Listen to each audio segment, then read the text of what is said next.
مسلمانوں کی اکثریت جب نماز پڑھتی ہے تو امام جب ولضالین کہتا ہے تو وہ آہستہ آواز سے آمین کہتے ہیں، اور ایک مخصوص چھوٹا سا طبقہ ہے جو بلند آواز سے آمین کہتا ہے۔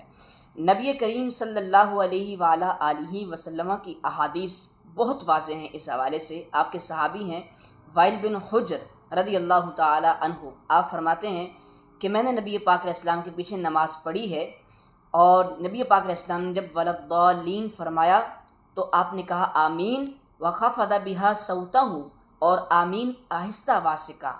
یہی وائل بن حجر کہتے ہیں کہ میں نے حضرت عمر کے پیچھے نمازیں پڑھی ہیں، حضرت علی کے پیچھے نمازیں پڑھی ہیں، حضرت عبداللہ بن مسعود کے پیچھے نمازیں پڑھی ہیں، اور وہ سب کے سب صحابہ کرام آمین کو آہستہ آواز سے ہی کہتے تھے۔ آپ ترمذی شریف پڑھ لیجئے، مسند احمد پڑھ لیجئے، المعجم الکبیر للطبرانی اور المستدرک علی الصحیحین، ان تمام کتابوں میں یہ ساری احادیث موجود ہیں جس میں ذکر ہے کہ امام اور مقتدی آہستہ آواز سے ہی آمین کو کہیں گے۔ اسی پر عمل کرنا چاہیے اور یہی سنت طریقہ ہے۔